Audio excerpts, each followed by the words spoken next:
Well, hello, this is Amit Kamath from Mumbai. Joining me is Mihir Vasavda from Thane and Vinayakk Mohanarangan from Noida. And I have to say that this week's episode is one of the most trickiest episodes we've recorded. Trickiest only because forces of nature kind of kept interrupting us. We've tried to record this 3 days back. It didn't happen. We tried to record it 2 days back. Didn't happen. Yesterday it didn't happen. Today it almost did not happen. Right now we are recording this and on a midnight while Vinayakk is kind of live blogging another event while also recording this. It almost feels like we got more access to Mihir while he was in Paris, running around from one venue to another than he is here in India. And this is the latest, the finalist, the deadline that we could push to record this, because iske baad, I think we will have no podcast. So, because via social media, we know that a lot of people are fans of Mihir being fanboyish and what was that teenage, whatever, something kuch ke fans hai of that version of Mihir. So, which is why we've decided to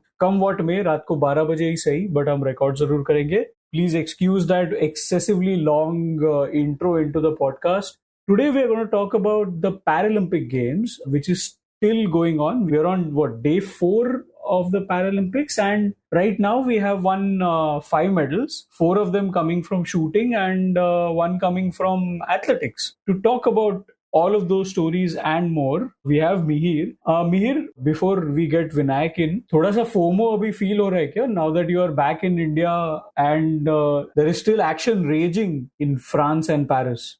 Not exactly FOMO. There is some other stuff that's kept me occupied. So I take part of the responsibility for the delayed podcast. So not exactly FOMO, but yeah, when you look at the matches on TV and थोड़ा सा वो venues वगैरह सामने दिखते हैं, तो of course एक थोड़ा सा आप nostalgia mood में चले जाते हो, which is what is happening with a lot of shooting matches in Châteauroux, or Châteauroux is apparently how it's pronounced. That I learned just yesterday while watching the shooting final of Avni Lekara and Mona Agarwal. तो थोड़ा सा मतलब not FOMO, but yeah, you just kind of go and think back about the venues and the days there. But yeah, मतलब इतना ही time रहता है for us to kind of dip into nostalgia. Then you're already looking at the stuff that's in front of you. Vinayakk, how impressive is what Avni has done at the age of 22? She's gone to 2 successive Paralympics and won gold medals at 2 successive. There's also a bronze medal that she had won. And I know she's competing in other events as well over the next couple of days. But then just talk to us about this 22-year-old youngster who's basically walks into a Paralympic final and basically goes all the way and takes the gold medal. Yeah, first ever to win back-to-back gold medals at the Paralympics. If we don't include the technicality of Devendra Jajaria, who won gold in 2004 and 2016, but it was back-to-back technically because his event had vanished from the games in the 2 editions in between. So not including that technicality, Avni becomes the first to achieve that feat, and that tells you how crazy it is. No other Indian female had won a gold medal before she did in Tokyo, and now she's done it twice. Again, massively impressive. I think even in one of her interviews, she mentioned, it was a little more difficult this time around because she's defending the title. It's always that, right?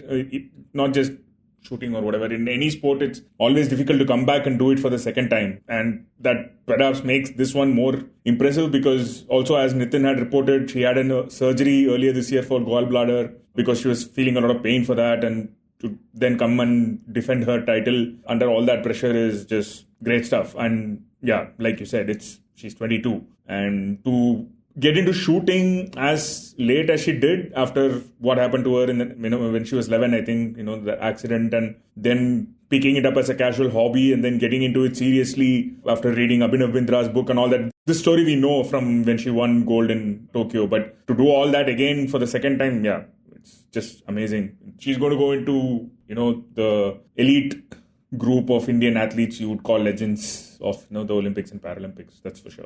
And Vinayakk, just as a digression, I think there's something very poetic about the fact that not just Avni, who's been inspired to win, to pick up the sport after reading Abhinav Bindra's autobiography. Today we had a bronze medal from Rubina Francis, who said that she was inspired by another rifle shooter who had won a medal for India. That was Gagan Narang. So she hears about this guy who's won a bronze medal at London And 12 years later, she's won a bronze medal as well after actually coming through Gagan's academy in Jabalpur. So there's something very poetic. We talk about, a lot of times sport kind of makes us very cynical. It's just a hazard of the trade or whatever you want to call it. But like when you hear these tales, I mean, there is an inspirational quality to it. Vinayak, of all the medals, maybe was there one medal that was slightly unexpected of all the 5 that we won so far at the end of the day on Saturday?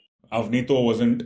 Mona, I mean, given that she is a debutant at 36, you could make a case that she was unexpected to win a medal. But I mean, she won a gold at the World Cup in this event earlier just this year in March in Delhi. So she had form coming into it. Rubina was a finalist in Tokyo. It was a very strong field. But yeah, wouldn't say unexpected. Preeti was a bronze medalist at the World Championships last year. So she just repeated kind of her performance in the track. Manish.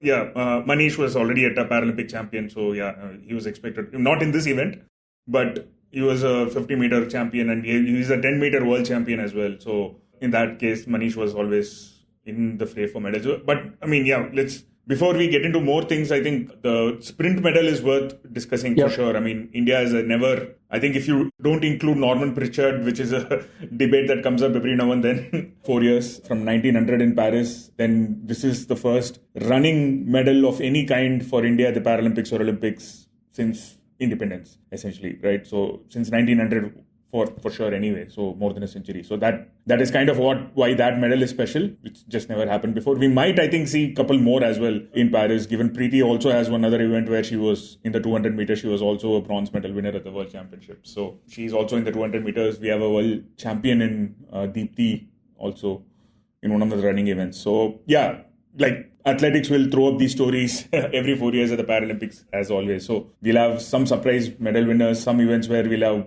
2 medals and all that. So that's going to be keeping us busy for the coming week. Mihir, so just on Shatru and the shooting range, did you sense anything that made the Indians a little more maybe at ease during the Olympics? I was just thinking about this today. Maybe the fact that it is away from Paris and away from all the limelight and all that, is that kind of playing a part in why the Indian shooters are doing well? It's just like it's a much more relaxed setting. Vinayak, at Tokyo also, the shooting range was pretty far away. I think it took us, 2 hours to get there? More than 2 hours. Yeah, it was quite far. And I think in case of the Olympics, it's just a question of them being better prepared. So I really wouldn't take anything away from that. And Paralympics, I think Indian shooters have generally been very good. So again, I don't think the venue per se has anything to do with it. And again, Vekochi Smith, what I'd like to add is, of course, yes, India have won medals, but it's not like insane number of medals, right? 3 bronze medals, which is good, but it could have been way better too at the Olympics, I'm saying. Paralympics, of course, the gold medal yesterday on Friday has really set the ball rolling. But I have a question for the two of you, and I'll slightly deviate from what we are right now discussing. We look at the stories of Avni, Lakhera, Mona, Preeti Pal and all those medalists at the Paralympics, but there's this constant fight for balance, right? How much do we lean on their disabilities and make that the whole essence, the whole crux of their stories? And how much do we kind of lean on the sporting side? Because Shashank, our producer, has put up an interesting question in our group chat right now as we talk is, how different does, say, for example, shooting becomes when you're on a wheelchair? And these are, of course, the challenges that the para sports athletes are faced at almost every level. Is there a right answer to this? Because it's a debate that's been going on even before the Paralympics began, right? The International Paralympic Committee too had come under fire for them leaning into the disabilities of the athletes and promoting the sport using that rather than the sport itself. How do we kind of, distinguish the two? Before, I think Vinayak comes with a much more nuanced take, mera thoda sa superficial take, but I think the disability is part of what makes these athletes them, right? I mean, obviously, Shashank has asked about shooting, but let me talk about archery. And this young girl, Sheetal Devi, who unfortunately today crashed out in the round of 16. But she was one of our best medal hopefuls in archery, besides, I think, in the women's event at least. Like when you see her shoot, right? When you see her hit the arrows, it's very apparent how different she is from the rest of the guys, because everybody else she competes against usually are seated on wheelchairs with both their hands, they have functionality in both their hands, whereas this girl has to do everything more or less with just the two of her feet. Like, imagine you are trying to aim an arrow. We know that it's a compound bow, it's not a recurve bow, so itna zyada shayad strength nahi lagta. But then still, it's a very complicated thing to manage, even to lift that compound bow with your right leg, then trying to, use your jaw or your shoulder to just lean back and release the arrow and still get it more or less in the 10 ring time after time. I think that is kind of what should be celebrated in a sense. Maybe thoda sa cynical view might say that, we don't look at it as sport and we thoda sa emotional angle le lete kabhi kabhi. I think fair hai na, matlab, this is what... But that's the thing, right? I mean, it is great sport. Eventually, what you're saying about Sheetal Devi, the technique that she uses, or even for the shooters, the fact that they're sitting and shooting, it is an incredible sporting technique. Absolutely. Yeah, this is the debate, I think, that's been around forever, like Mihir said. Especially in media coverage of Paralympics. Few days back, I was reading an article on The Conversation, which is written by someone called Shane Clifton. Conversation is a website where, academicians chime in with their opinions on variety of topics. It's a very widespread topics that they cover, and it's all Creative Commons. And one of the topics that was discussed is how the Paralympics TikTok account in the lead up to Paris were taking a very creative approach to promoting the games. They were posting videos and, snippets of athletes, Paralympians looking funny when they are in action, and things that normally might be seen as, hey, why are you making fun of people with disabilities? So they kind of took that the other way, saying, we are like human beings, our body does funny things when we are in a sport and all that. So they took a very, new age angle to it. And the professor who had written about it is actually quadriplegia. So from his experience, he was speaking, that kind of normalizes the whole disability angle. And one of the other things that was mentioned in the article was how mainstream media coverage around Paralympics can sometimes be inspiration porn. Is the word that he had used. That's a very nice word for patronizing, by the way. So he calls it like it can be a tendency in the media coverage for it to be, you're glorifying the disability rather than the sport. And that can sometimes tend to originate from a source of pity, right? And which is not the right thing to do, which I think is something that, we can all learn from. But also there is a balance where, you, I think, need to mention it. I mean, you need to cover it. You can't gloss over the fact that these guys are competing with a disability. But I think there needs to be a balance where, you're not solely coming from that side of things. The perfect example, I think, is Sheetal Devi in this case, right? It's very, just from a purely sporting spectacle point of view, it's something just awe-inspiring, right? That we've been covering Sheetal Devi for a while now. She's not new to the circuit. She's been around, I think, for the last year and a half, at least on the international level, doing things that are, very commendable. But I think every time you see her shoot, you feel a sense of wonder, right? That is because of her skill, but it also is kind of because of her disability, right? She is an archer without arms. And the things that she does is because it makes it even more special because so. So I think there is a need to find a balance where you're actually talking about the technique and what she does, how she shoots, all those 10s, she shot a 703 out of 720 in the ranking round, which would have been a world record if the eventual champion didn't shoot 704, a point more. So skill-wise, we need to discuss all that, but also there is a balance where we do cover their story because it is what makes them great. There is a Netflix feature, The Rising Phoenix, which was released, I think, just before Tokyo. It features 7-8 Paralympians. I don't know the count. One of them is Matt Stutzman, who is the first armless archer to compete internationally, and he won silver, I think, in London and all that. So he has a very, a normal attitude about this. He doesn't make a big deal of the fact that he doesn't have arms, but it also makes him what he is. So I think there is a balance that needs to be there. It can't all be, hey, feel sorry for them, they're doing all this despite their inability. It has to be a celebration of what they do as a sport, as a sporting event and their discipline and all that. But we do have to bring out their story and what makes them these supernatural people to do what they do, right? Supernatural is probably not the right word, but yeah. That I think there is a balance that, I'm sorry, it's too long an answer. But No. Like you mentioned Matt Stutzman, and it's also interesting because, the IPC, you mentioned how they've been using their TikTok to promote the Paralympics this time. And one of the guys they feature is Matt Stutzman, and he's been seen driving a car without his arms. He's also a para-archer like Sheetal Devi, and he's just been shown sitting in a car and riding the steering with his 2 feet. And they are trying to make it look as normal as possible. And I guess that's how they want the sporting side to be seen as well. Not just, you said inspiration porn. I would say sympathy porn too. I don't think any of them want sympathy there. Yeah, 100%. I think sympathy is probably not the right tone for coverage that should be taken in general when it comes to Paralympics. I think maybe empathy is a good word, but even with empathy, I think it's also a question of appreciating where they're coming from, appreciating the stories. I think appreciating the stories shouldn't be like mistook for glorifying their disability. But I think knowing the stories is also important. I think Jurgen Klopp, who's become maybe not a social media sensation, but a lot of people have been talking about Jurgen Klopp being at the Paralympics. And he said this thing about, so he's basically come to watch his longtime friend who used to be in Europe, I forget where he's from, and then eventually went to New Zealand, settled down there, and he's now competing in badminton. And Klopp said, I have told his story 500 times and I'll tell his story 500 times more because people need to know it. And that comes from a good place, right? And Klopp wanting to know what the journey that this guy's been on to be where he is and wanting his friend story to become, part of mainstream coverage. So I think that kind of is where we should come from is, I think, the long-winded answer I have for what Mihir had asked.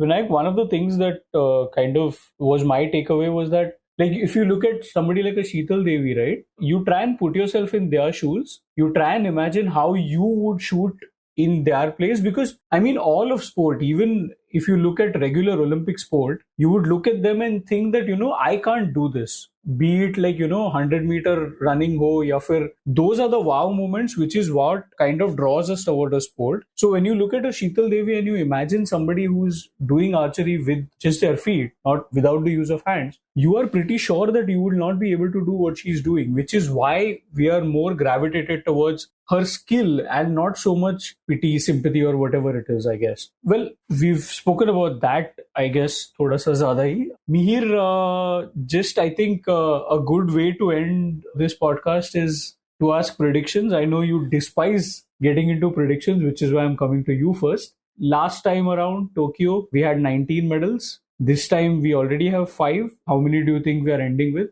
I hate this part. By the way, I think around 15 to answer your question. Okay, fair. I wanted to pick Shashank's brain, by the way, on what we were discussing earlier. So can I just ask Shashank to give his gyan? Yaar, bindas, yaar, absolutely. Shashank, I think you are usually the silent voice in all of our podcasts. I think maybe this is the one time you want to maybe weigh in. Not on the medal count. We obviously don't. Yeah, of course. No. Not the medal count. Yeah, Shashank will miss 100 kilos, not 100 grams in weighing. No, I think I'm just thinking about what Vinayakk said, and I'm definitely going to look up that article on the conversation. But I think, it is right. I think it is extremely unfair for, these athletes to reach that level, like the Olympic level, and still people only focusing on stories that are not related to their sports. I think that's very unfair to the athletes. It's also unfair to just see these people through the lens of disability. Oftentimes when people look at people with disabilities, they think that they are the disability. You know what I mean? And I think that's really unfair. Fair. Okay. Before we end this, मैं बोला थोड़ा सा Molotov cocktail जैसा एकदम controversial सवाल पूछा है, तो मैं सोच रहा हूँ कि मैं विनायक से पूछ रहा था. Vinayak, if the Paralympians kind of end with again 15-20 medals this time around, does that kind of make a case for us to kind of rethink our whole Olympic program and focus more on Paralympics rather than Olympics? Because right now, funding wise, so we can see that there is थोड़ा सा ऊंच नीच in terms of how much the Olympians के ऊपर spend किया जाता है as compared to the Paralympians? That is probably a very good question for another podcast after Paralympics is done. Yeah, that's an entire episode there. Yeah. Very important question to analyze, I think, without any jokes. I mean, just in terms of how the administrators should see Paralympics. But see, first of all, the medal count, I think, it is always difficult to predict. And we'll admit that we don't follow Paralympics, as like on a daily basis as much as we do the Olympic disciplines. So it's a little more difficult to predict in that sense because things can go either way. Like, I was 100% sure that Sheetal was going to win a medal. Didn't happen. Maybe that's not a Paralympics problem. That's an archery problem. That's for another day. Need to probably stop predicting archery medals forever. But I think 19th though we should cross given the quality that we've seen in badminton and athletics alone and given the number of medals that are available. So that's my prediction. And in terms of what it means it's a tricky one. Olympics is still the pinnacle of sport. I mean, we don't have to gloss around that fact. But I think also we should appreciate the fact that there is much more than what it used to be in Paralympics in terms of support. Devendra Jajaria has been speaking about that. Like when he went to Athens, barely anyone knew and he had to spend out his pocket, which might not be far off from the truth for Olympics also back in 2004, given what Bindra has written in his book and all. But still, I think given there were only a few athletes in Rio, only 19 had gone to Rio in Paralympics, and we ended up winning 19 medals in Tokyo. So that's like an exponential growth. Whether the graph tends to go exponentially continuously remains to be seen. An exponential graph usually has to, flatten out at some point. So that is where I think what India does in Paris will come into picture, Are they continuing to from 4 medals to 19? Is it going to be 30 suddenly, right? I don't think that sort of a jump is going to happen. It's going to plateau a little bit. So once that happens, does the sort of money that is put in remains the same? Or, are we just doing this for medals or are we doing it for, the development of Paralympic movement as a whole? All that comes into the picture, I think. So like Mihir said, it's probably a whole different topic for the podcast. So I don't know if I answered your question.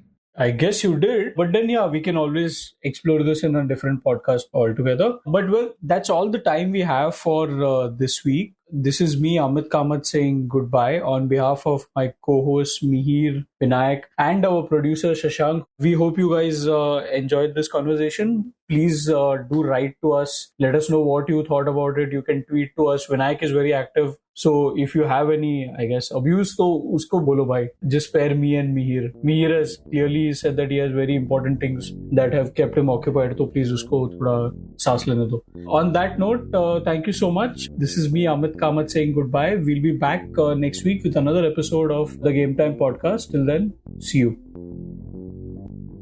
You were listening to Express Sports by the Indian Express. This week's show was edited and mixed by Suresh Pawar and produced by me, Shashank Bhargava. If you like the show, then do subscribe to us wherever you get your podcasts. You can also recommend the show to someone you think will like it. Share it with a friend or someone in your family. It's the best way for people to get to know about us. You can also tweet us at Express Podcasts and write to us at podcasts@indianexpress.com.